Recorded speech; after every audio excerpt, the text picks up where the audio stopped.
You are officially invited. Yes, you. You're invited to join us in Fertility Awareness Mastery. This is my 10-week group program designed to help you gain confidence using fertility awareness.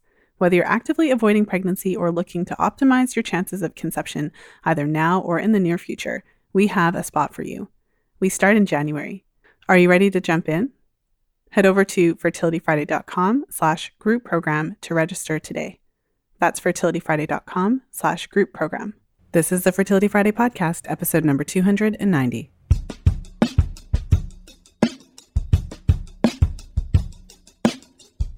Today, I'm sharing another episode in my Pill Reality series.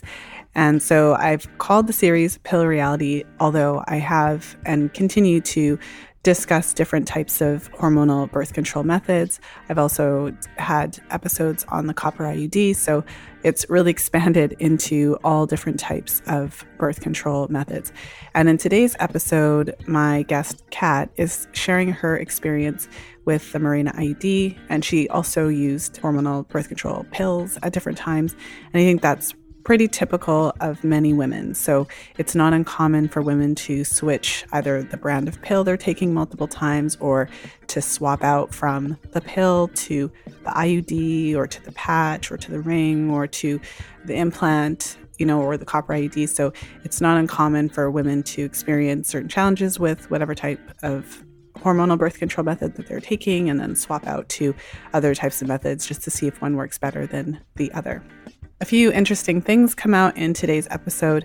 This was the first time I had spoken to a woman who had actually been put on the birth control pill before she ever had her first period. So we'll get into that and delve into why that happened and just have some really important conversations there.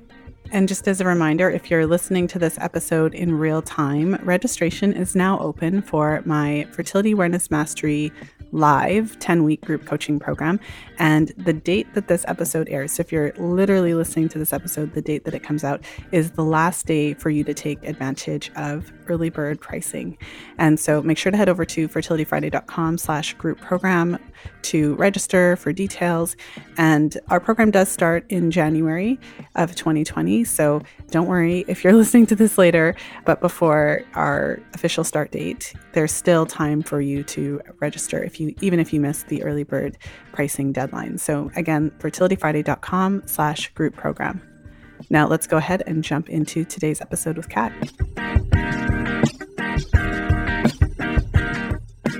And I'm very excited to be here today with Kat. Kat is a member of the Fertility Friday community. And as I often do, I posted in the Facebook group about birth control, one type or another. And Kat agreed to come on the show and just share her experience. So welcome to the show, Kat. Thank you. I'm excited to be here. Me too. We already started getting into it before we hit record about why it's important to provide the space for women to share their stories. And I maybe I should have hit record then, but I think it's important just to have that little bit. I feel like we should just continue that preamble. And as the audience knows, I'm always keen to do these types of episodes to provide a public space for women to share their experiences, because over the years, I've spoken to so many women who had negative experiences and potentially to the point that they continued to go to their doctor or they went to multiple doctors. I have this experience, I'm experiencing this thing, and to be told by their doctor, okay, well, that couldn't be related and all of that kind of stuff. So yeah, you can share your thoughts on that too, if you like. Sure. So I had a very weird birth control experience and did not really, I had a decent experience while I was on it. I didn't really realize that there were any side effects until I got massive side effects, and I actually developed a multiple bilateral pulmonary embolism, which is lots of blood clots in your lungs.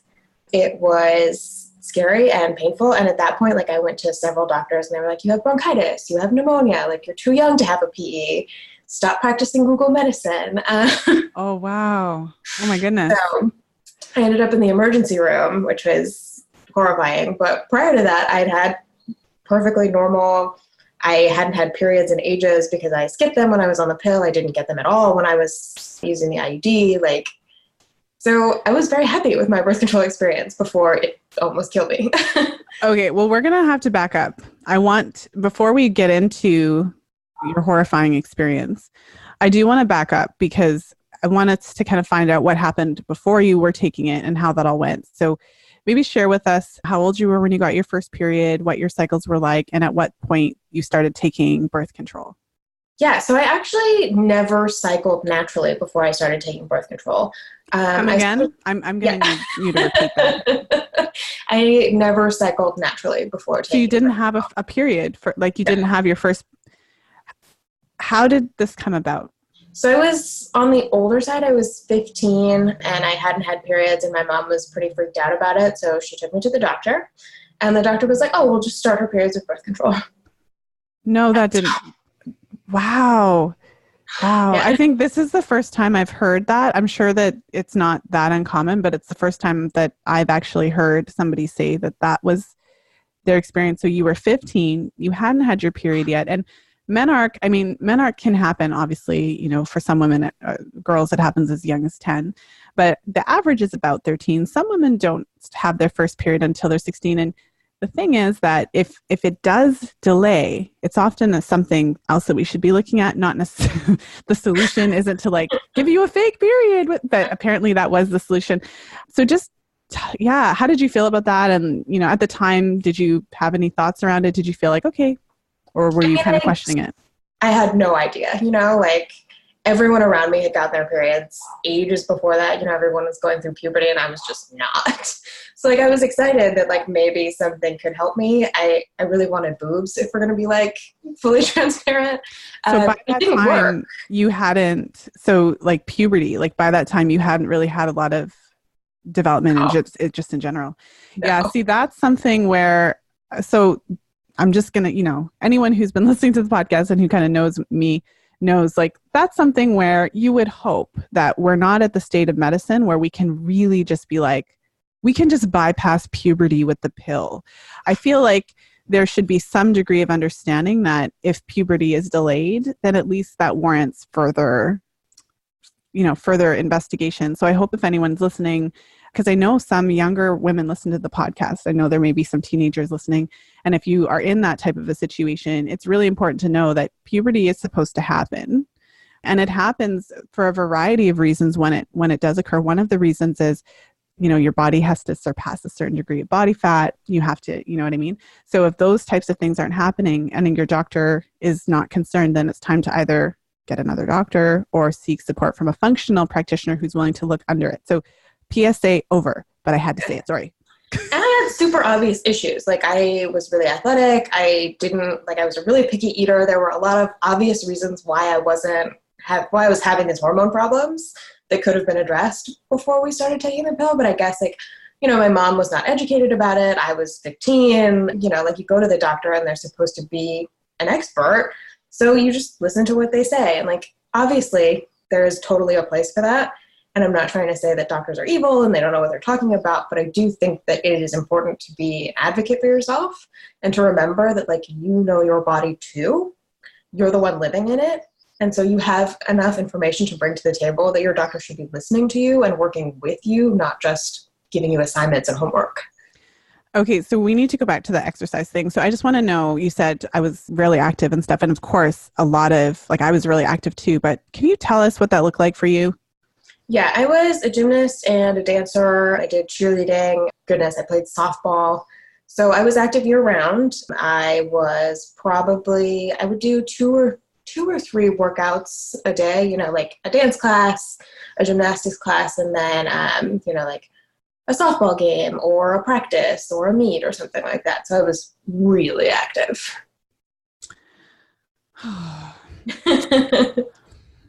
Okay. And you were a picky eater. What does that mean? So I would not eat red meat of any kind. I had gone to a farm and met a cow and got really sentimental about it.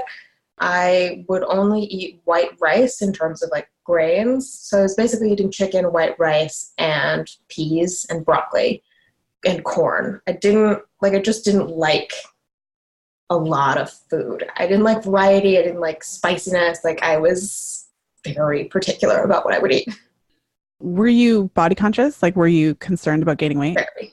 So I used to keep like a little food diary, and then I would, like, if I hadn't burned enough calories to like be at net zero for the day, I would run until I was at net zero, which is obviously like super unhealthy and really problematic. And like people didn't know. And by the time they found out, it was just a whole huge mess. It's like, I'm kind of a difficult case.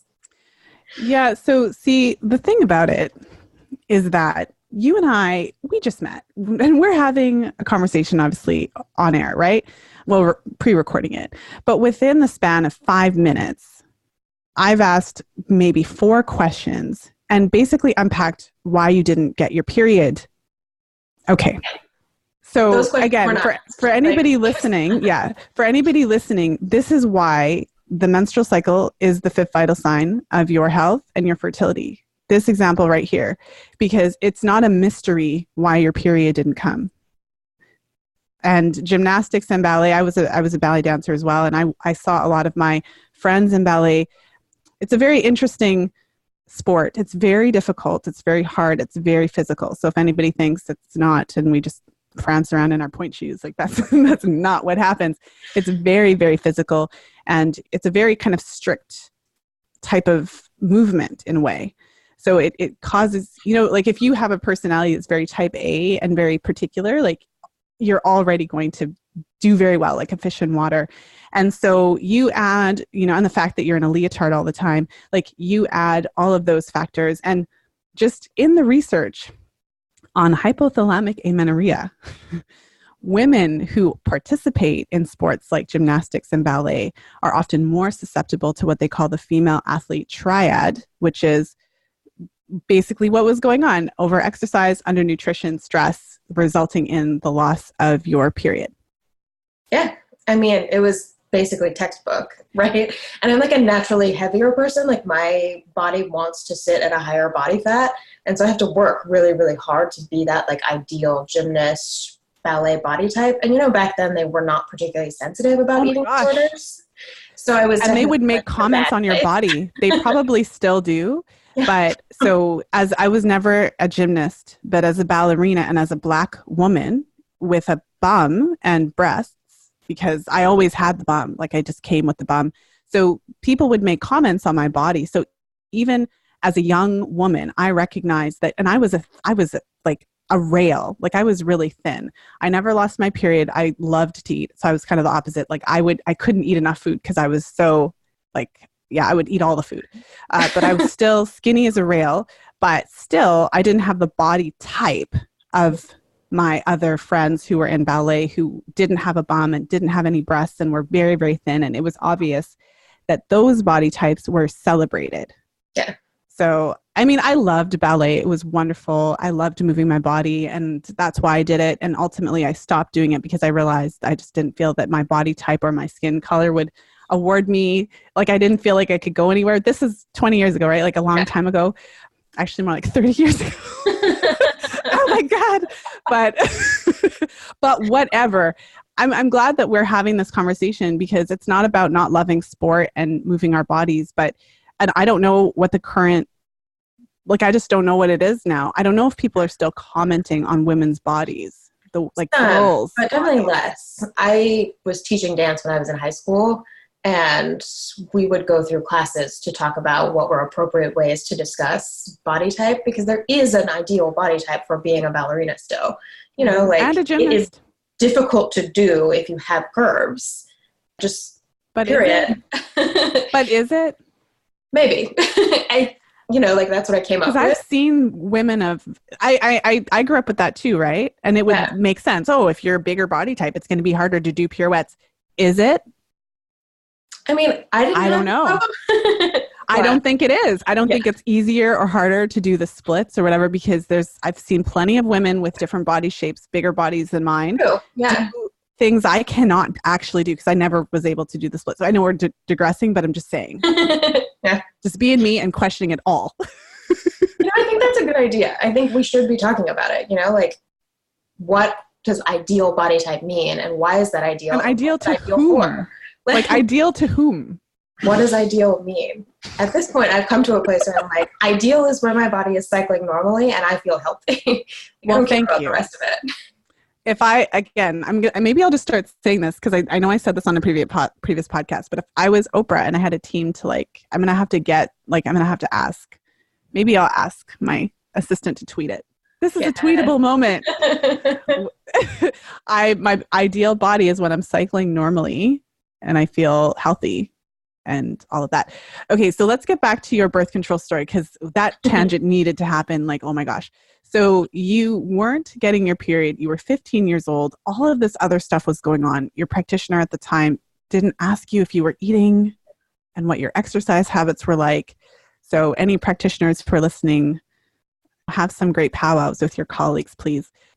And the solution presented to you at the time for not having your menarche was going on the pill.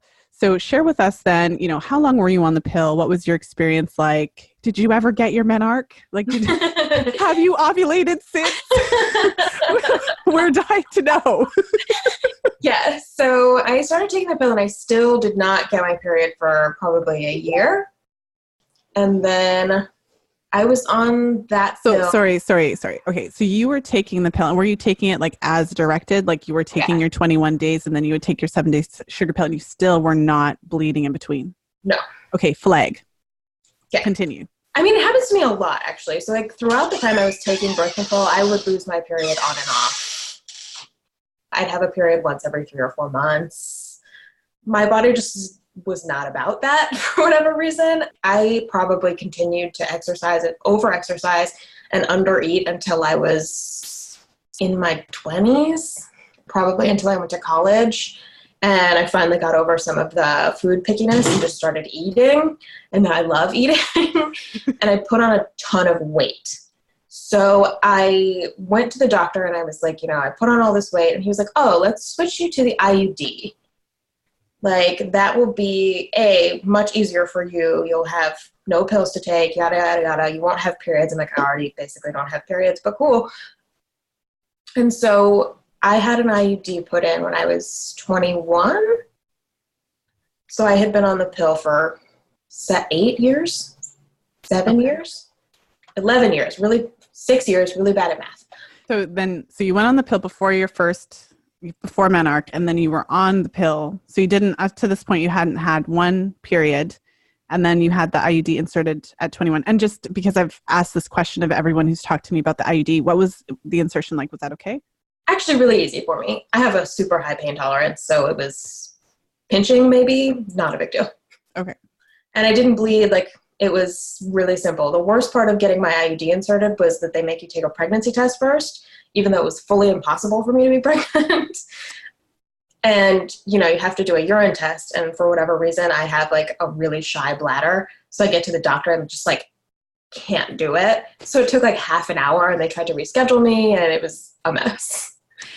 Well, and one question before you share your IUD experience. So from what you remember, you were on the pill for 8 years. You were put on it fairly early. Did you have any issues on it? Were you okay?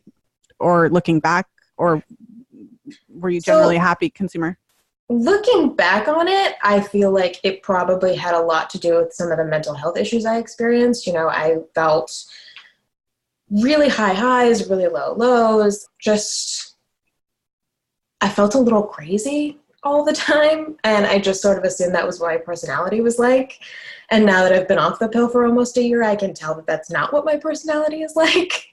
So, I feel like my whole early adult life, my whole teenage life is colored by this sort of, what would I have been like if I had not been on these drugs that were modifying my moods and just changing up how my body worked. But, you never know. Maybe I was just a little crazy back then.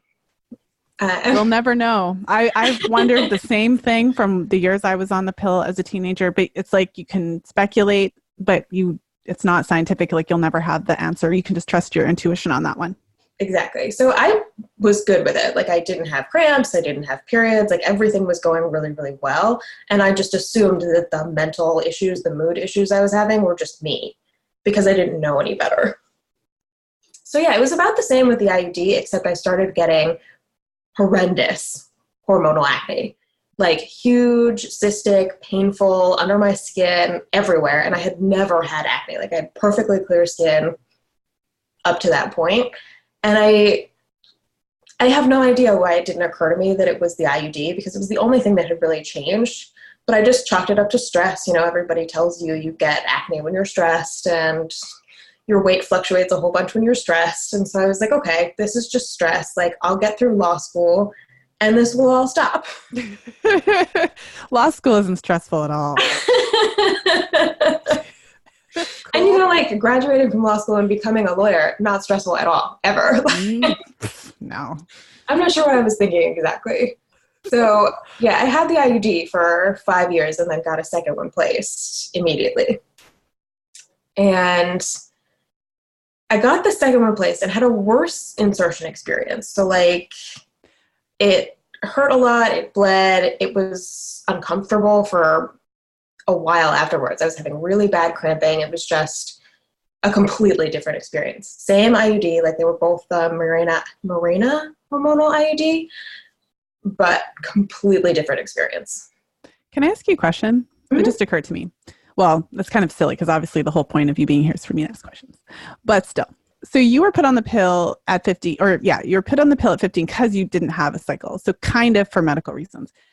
Were you still using it for the, like, was it for birth control? Like, you know what I'm saying?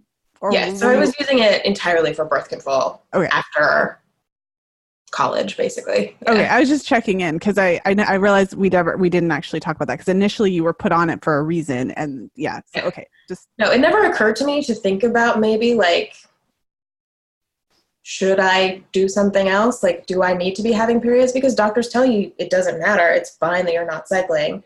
So like, I just thought everything was cool, and once I stopped taking it, I would magically have a cycle, which makes no sense. You're in reality, but like. You know, you're in your 20s and you're like, everything's fine.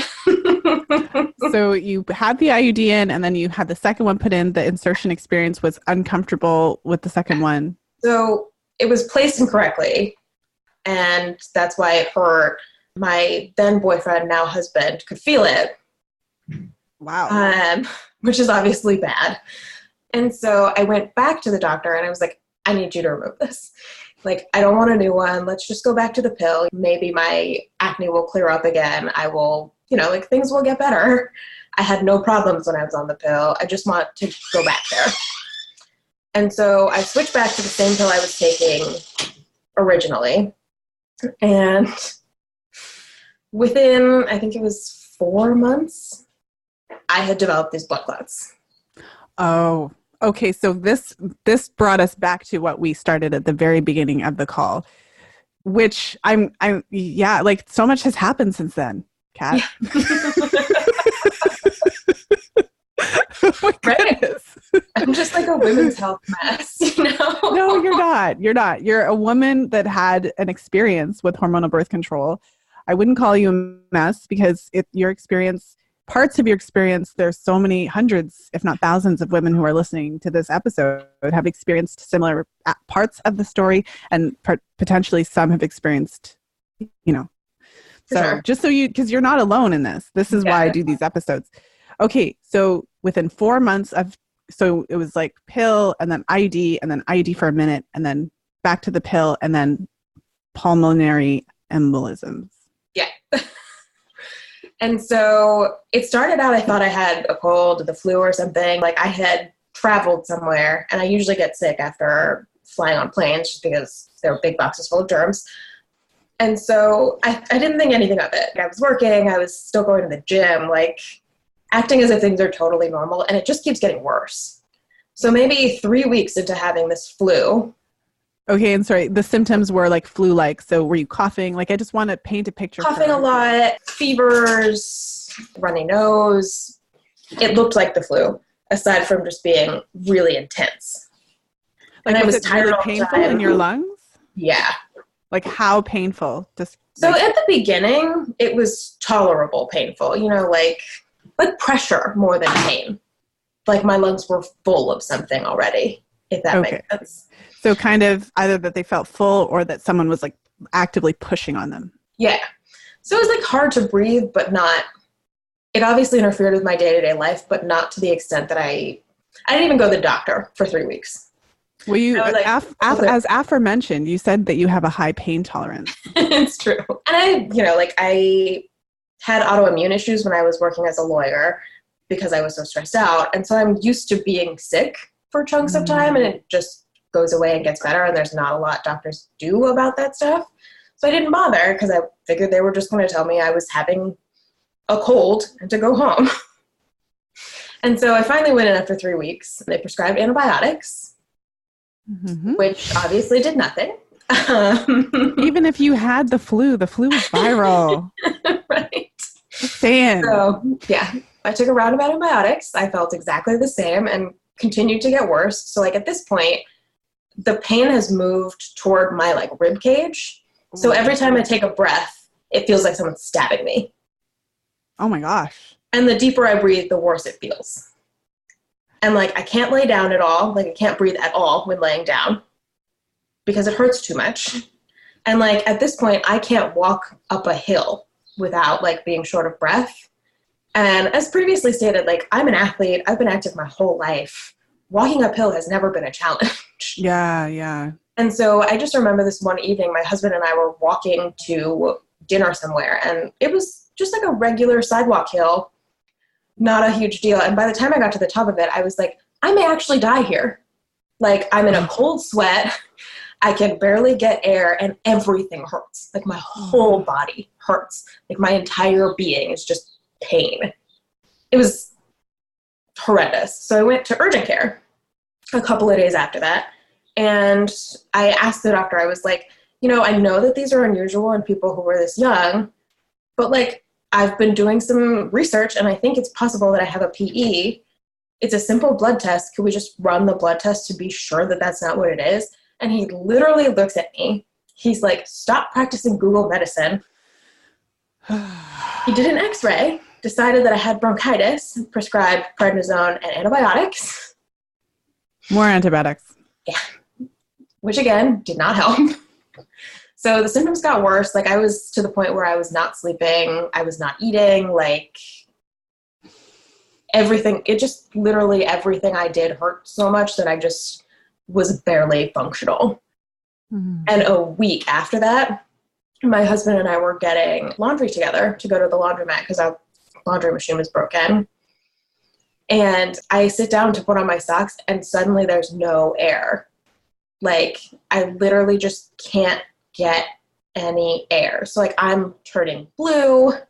My fingers feel numb. I am just so out of it that I don't even realize my husband has called an ambulance until there are EMTs in my house. And they're looking at me and they're like, are you having a panic attack? Just breathe. Oh, for the love They're of like God. asking me if my husband and I were fighting. They're like, I mean, it was I'm so angry about how dismissive it was to this day. It's been like a year. Oh, were you guys fighting? Did you have a fight? Like, no, I'm not. Out? What the? Like, really? Is it all in your head? Are you just really emotional? Are you on the rag? Are you having your period? That's exactly how it felt. And so I'm in the ambulance. Like, I'm literally in the ambulance, hooked up to oxygen. My oxygen saturation is in the 70s, which is horrible. Like, that's near death. Like, and they're still asking me stupid questions about whether or not I'm having a fight with my boyfriend. Like, okay, thanks. We get to the emergency room, and the doctor there is immediately like, you know what? The worst case scenario is that you have a pulmonary embolism, so we're going to run the test for that first. Wow. So I needed to turn blue, be brought here in an ambulance, and like, yeah, like that's what I needed to do a blood test. That's what I didn't realize that was what was required for a blood test. Right. So they ran the blood test, and obviously it was positive. So then I had a contrast CT, and they're looking at this picture of my lungs that are filled with blood clots. Like, some of them are the size of quarters. Oh my gosh. So and this obviously had been developing over time. And they're like, you're lucky you're not dead. And I'm like, I'm not lucky I'm not dead. Like, I tried really hard to get you people to address this with no luck until I was, like, actively, acutely in trouble. And so they start a round of like IV meds, like blood thinners and a clot buster. I'm in the hospital for 6 days. Oh my gosh. And then I go home and I'm on blood thinners indefinitely. They're just like, we don't know what happened. We didn't find a cause while you were in the hospital. Did anybody ask if you were on hormonal birth control? Yes. So they did ask, and they were like, well, are you a smoker? And I'm like, no, of course not. No. And they asked me all these other questions, and they're like, well, birth control by itself usually doesn't cause blood clots, so that can't be it. Let's run a bunch of tests. Did they okay. It says so on the insert. Yeah. Okay. It does. And like the particular birth control I'm on, I have since learned is actually one of the worst ones for causing blood clots. Like it's Yaz. So if you're out there and you're taking Yaz, you need to be aware that like it is one of the more dangerous of the birth control pills. And like it's a little strange because it supposedly has a lot less side effects than the other ones. Well, and it had all those cute commercials. I still remember them. Yeah. Hang out with your girlfriends. Be happy. Take Yaz. And it comes in such a cute little like turquoise package. It's adorable. It's like a little accessory until you're in the hospital. And of course, they immediately are like, never take hormonal birth control again.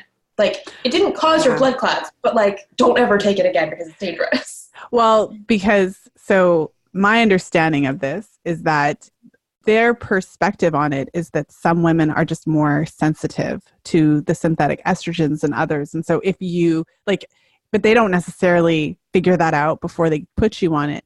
If you happen to develop blood clots while you're on it, then they're going to say you can never take an estrogen containing birth control again, or you shouldn't take hormonal birth control, period. But it's like that kind of stuff has to happen first. And that's kind of like how they identify who's sensitive to it. Yeah. Which is a horrifying way to find out you're sensitive to it. Yeah, let's just give it to you. And then if you happen to develop blood clots, then we'll know. And then we can just switch it up.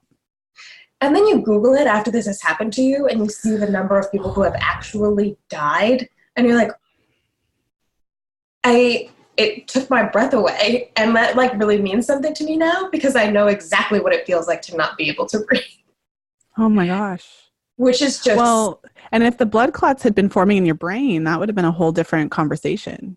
And like blood clots can move from your lungs to your brain. Yes. Like, and to your leg and to your arm and anywhere else, really. All sorts of to your heart things can happen. And I was out moving around. Yeah. I was just walking around like a little time bomb. I was just walking around. And like, really, I kind of did get lucky because most people don't have an acute breathing episode. They have a stroke. And like, if I'd had a stroke, I probably wouldn't be here. So it's just scary. And also like, if I hadn't moved in with my boyfriend, there would not have been anyone there to notice I was unable to breathe. And I would not have been able to call an ambulance. So it's terrifying, you know? I just wanted to jump in with a quick reminder that early bird registration for Fertility Awareness Mastery Live, that's my 10-week group program starting in January 2020. Early bird registration closes today, Friday, December the 13th. So make sure to head over to fertilityfriday.com/group program to get in your early bird registration. That's fertilityfriday.com/group program. Now let's jump back into today's episode with Kat.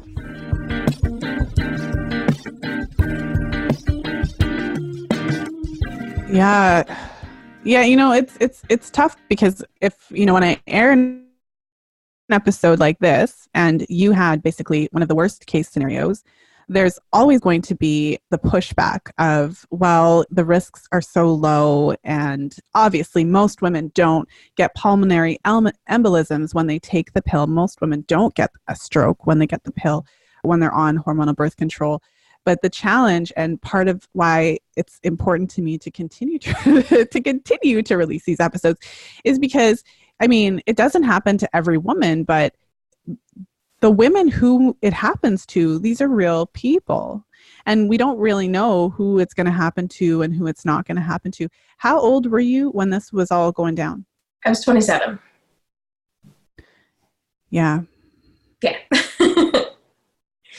I was the youngest person in the critical care unit by like 50 years. Jeez.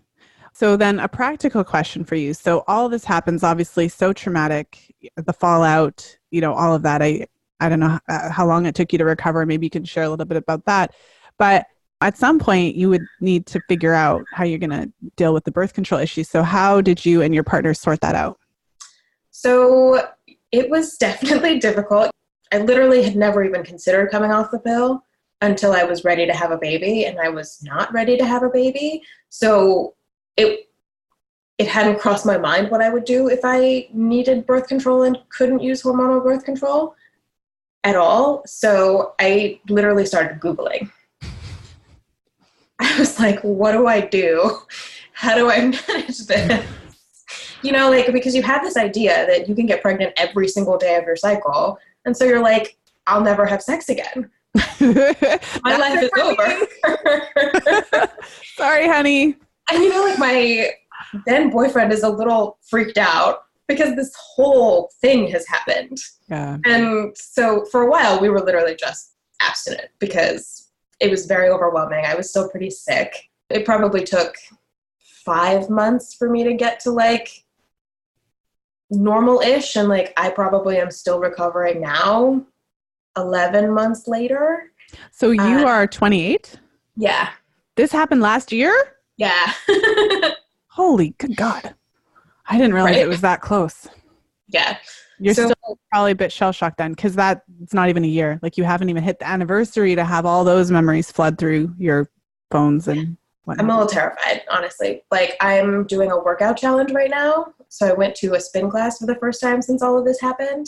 And I was crying in spin class because I wasn't unable to breathe. I was like performing in spin class at a regular level, not even like a high level for me, because obviously I was in much better shape then, but I was just not actively dying. I was hysterical, just fully cried. Yeah, because now you can't take for granted breathing air.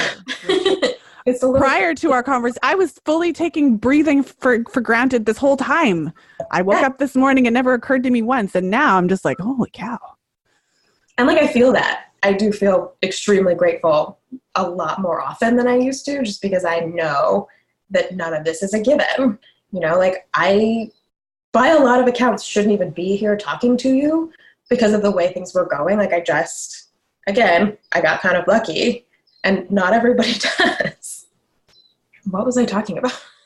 Well, so the transitioning from the shock and the trauma to kind of being normal again, and then also having that birth control conversation with your partner.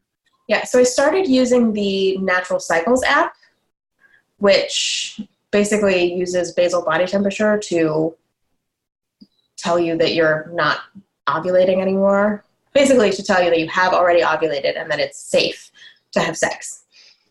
And like, now that I've gotten a little further along into my natural birth control journey, I have a couple of complaints about this as a method because it's a little bit rhythmy to me, because it would give me 5 or 6 days at the beginning of my cycle during my follicular phase that were green days that I couldn't get pregnant on. And they were not always accurate because they were based on when I had ovulated in the past. And had I gotten pregnant, that would have been not great because I wasn't healthy. I had just gotten engaged. I was in a job I really hated. Like, I was not in a good position to be pregnant. And so, relying on basal body temperature and patterns is probably not the best way to have gone about that. But it was helpful because it made talking to my partner about it really easy. Because I could basically just be like, okay, this is what the app says today. Like, this is what our Oracle app says about my fertility today. But like, things were still pretty slow because I don't think either of us really trusted an app as birth control. And so I think it was still complicated, and we didn't get to a better place until I read Taking Charge of Your Fertility and started tracking cervical mucus and taking ovulation tests and just sort of trying to pinpoint ovulation in those ways and being a little bit more thorough, that we got on the same page and started talking a lot about, well, what's going on with you today? How are you feeling? Do you want to do this or that? Do you want to do alternative sex because you're fertile today? You're like, we have built a much stronger foundation since we started learning a little bit more about how my body actually works. Mm-hmm. So, yeah. Well, because in your case, I mean, for a lot of women, they have the luxury of discovering fertility awareness serendipitously and listening to all the podcast episodes they want, for example, and often contemplating, should I come off, should I not, and having these conversations and having that luxury of the time. So that buffer period between when you discover this alternative to hormonal birth control method and actually taking the plunge and coming off the pill and sorting all of that out. Like in your case, it was just yanked, like, and we're done. Like we've pulled the goalie. Yeah, go. It was scary. And especially since you get those messages that it's really easy to get pregnant, you know, like everyone's like, if you miss one birth control pill, you will get pregnant and die. And like, because that's what happens when you get pregnant. That is not what happened. But yeah, yes. And it's kind of, I mean, this is just a big, huge problem with the way that our culture looks at this. I'll reference the podcast episode I recorded where I think I titled it, Should Men Be Responsible for Birth Control? Because at the end of the day, I feel like we do a lot. And in your case, you were taking medication that resulted in a life-threatening situation in the hospital. So I feel like it is not too much to ask to have your partner wear condoms sometimes. It might seem unreasonable, you know, and if you don't like condoms, I address that too, because not everyone likes condoms. But at the end of the day, this conversation has to be had, because one thing I've learned from all the years of working closely with women in such an intimate, like all of the conversations are super TMI. Every single one that I have with any one of my clients is always TMI.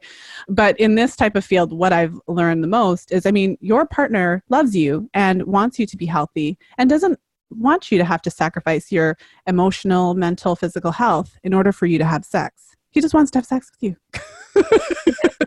That's generally like, if you're in a relationship with a man, then generally they just want to have sex. Like that's kind of, you know, so at the end of the day, yeah. So, I mean, this has been an incredible story.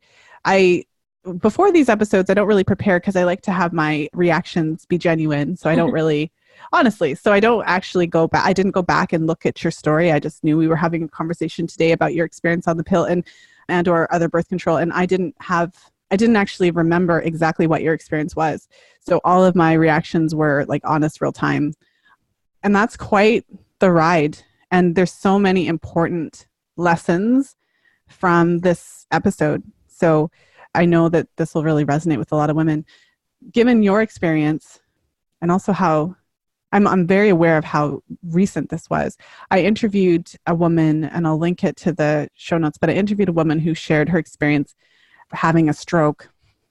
I believe she was either 18 or 20. She was really young when it happened. But when I was interviewing her, she was, I don't remember her age, but she was probably closer to 30. So this had been something for her that had happened a long time ago. And so she had had the time to heal mentally, physically, etc., you know, make peace with it and kind of, but you like, this is raw, like this is still very, very fresh. So for anybody who's listening, what do you want them to take from today's episode? I think the main thing I want people to think about is just being informed and not being afraid to ask questions and get the care you actually really need. You can't rely on doctors to tell you everything. They don't know everything. They're human, just like the rest of us. And you sort of need to be the person who's in your body and saying, this doesn't feel right. I need X, Y, or Z.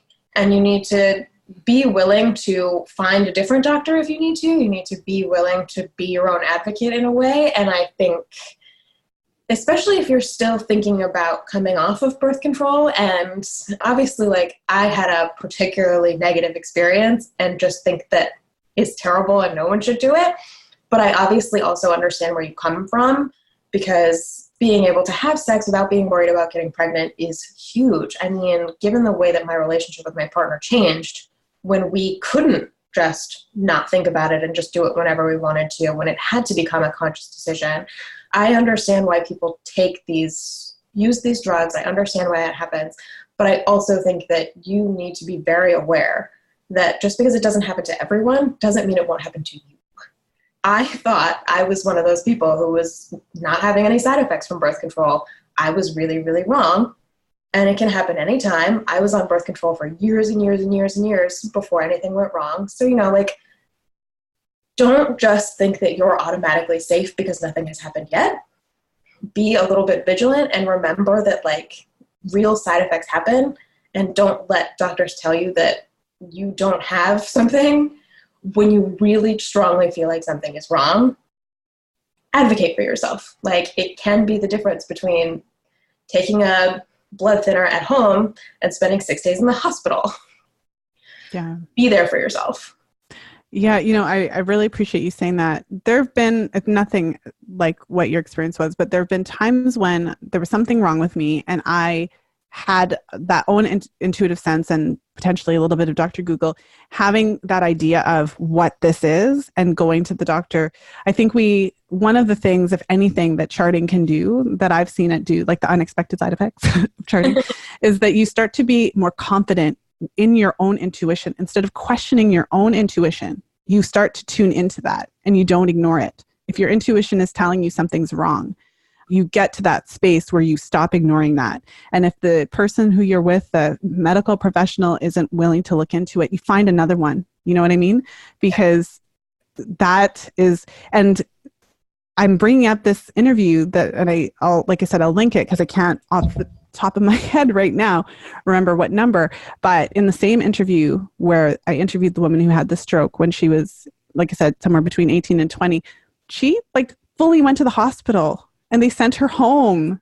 And this is hard because this isn't planned. We're having a conversation now. Previously, her and I were having a conversation. So at the end of the day, like, nobody cares as much about your health and your well-being and all of that than you do. And in this culture that we're living in with this interesting and, inappropriate way that we're dealing with women's hormonal health, it's really up to us to demand what we need. And it's not easy to advocate, obviously, if you can have a pulmonary embolism, ask for a test, and be sent home without the test. So there's that. And so I suppose there's one other question that I have for you, because you basically were medicated cycles throughout your teens and 20s. So when did you have your first period without any type of hormonal? And like, we're still dying to know, when was your menarche? So it was in December last year, literally a month after I got out of the hospital.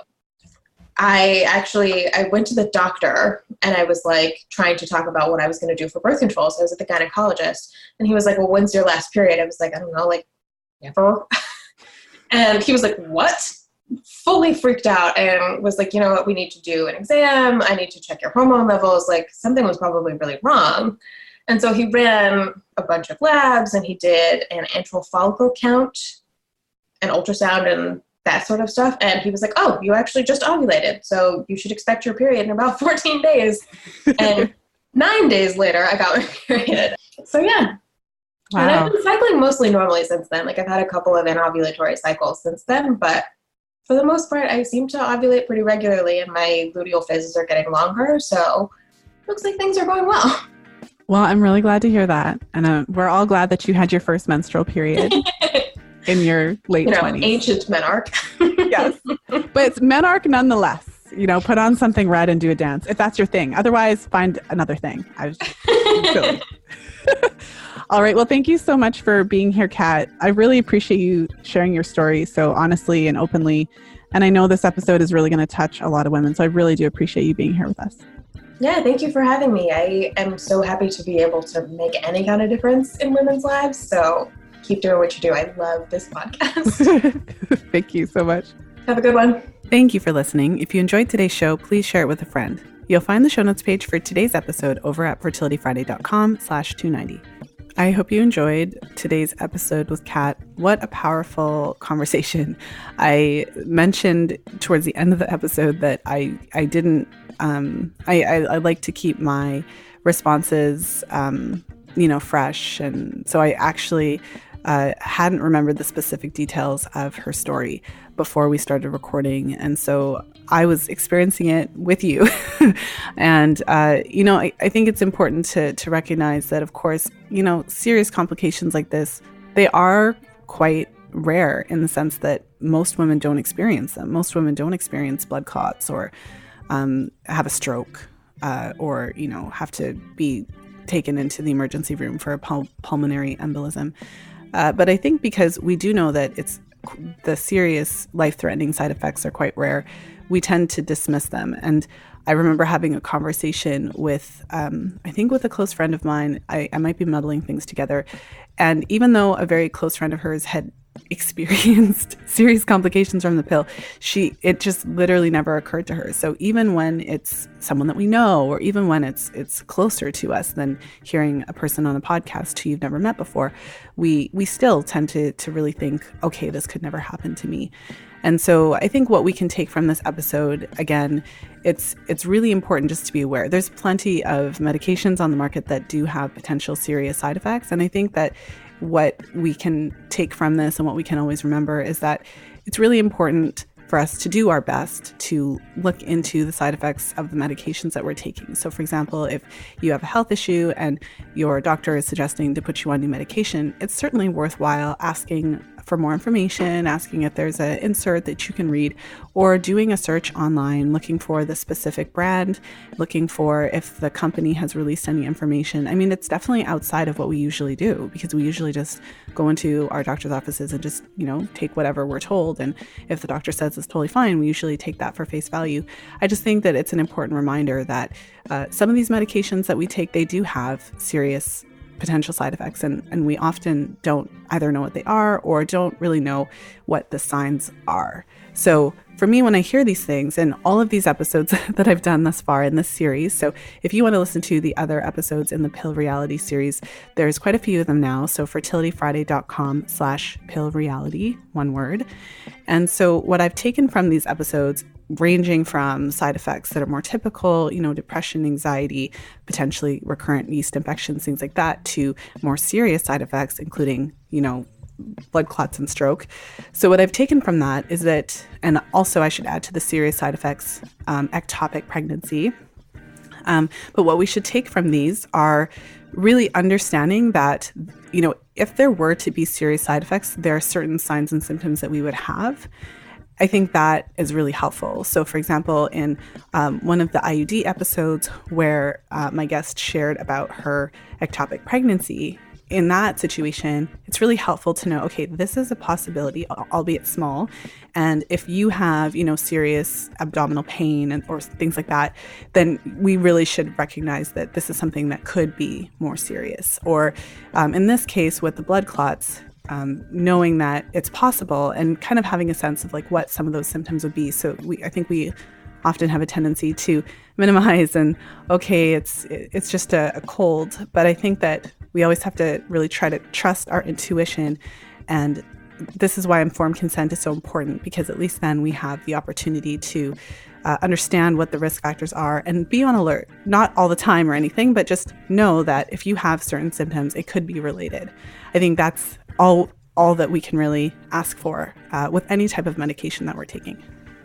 So with that, I want to thank you for tuning into the show today, for spreading the word about Fertility Friday with your friends.